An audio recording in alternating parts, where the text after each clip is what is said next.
Praise the lord. యాత్రికుని ప్రయాణము John Bunyan మొదటి భాగము.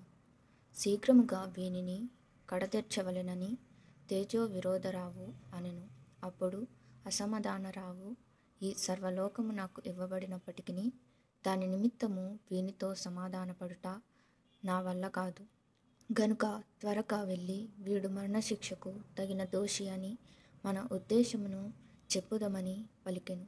వారు అట్లు చేసిరి. గనుక ఉన్న చోట నుండి అతడు విడిచి వచ్చిన చోటికి తీసుకొని పోబడి మనుషులు కల్పించగల మరణ విధములలో బహు కఠినమైన విరోధముగా చంపబడవలెనని తీర్పు చెప్పబడెను. కాబట్టి వారు తమ ఆజ్ఞ ప్రకారముగా అతని ఎడల చేయుటకు అతనిని వెలుపటికి తీసుకుని వచ్చి మొదట బెత్తముతో కొట్టిరి. అప్పుడు అతనిని గుద్దిన తరువాత అతని శరీరమును కత్తులతో మీటిరి. ఆ తరువాత వారు రాళ్లతో అతనిని కొట్టి తమ కత్తులతో అతనిని గుచ్చిరి.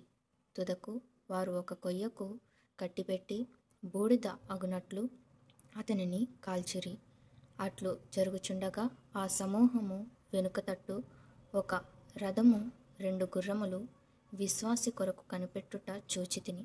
అతనిని కడదెర్చిన వెంటనే అతడు ఆ రథము పైన ఎక్కించబడి పరమ పట్టణము యొక్క ద్వారమునకు సమీప మార్గముగా మేఘములలో పడి సునాదముతో తీసుకొని పోబడెను. అప్పుడు క్రైస్తవునికి కొంచెము వ్యవధి కలిగి బందీగృహమునకు పంపబడి అక్కడ మరికొంతకాలము ఉండిపోయెను.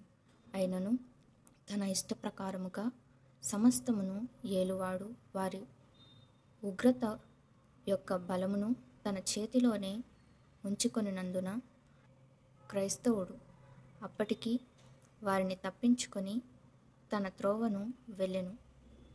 అప్పుడు నేను నా స్వప్నమందు చూచినది ఏమనగా, క్రైస్తవుడు మాయా పట్టణంలో నుండి ఒంటరిగా వెళ్ళలేదు.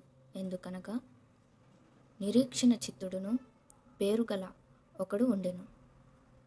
అతడు ఆ సంతలో క్రైస్తవుని విశ్వాసిని చూచి వారి శ్రమల మధ్య వారి మాటలను నడవడిని కనిపెట్టుచుండుట వలన నిరీక్షణ చిత్తుడాయెను. అతడు క్రైస్తవుని కలుసుకొని, నేను నీకు సహవాసినై ఉండవలెనని అన్యోన్యమైన సహోదర ప్రేమతో నిబంధన చేసుకొంటినెను. అట్లు సత్యమును గూర్చి సాక్ష్యమిచ్చుటకు విశ్వాసి మరణమైతే నేను అతని బూడిదలో నుండి మరి ఒకడు యాత్రలో క్రైస్తవునితో సహవాసి అగుటకు లేచి వచ్చెను.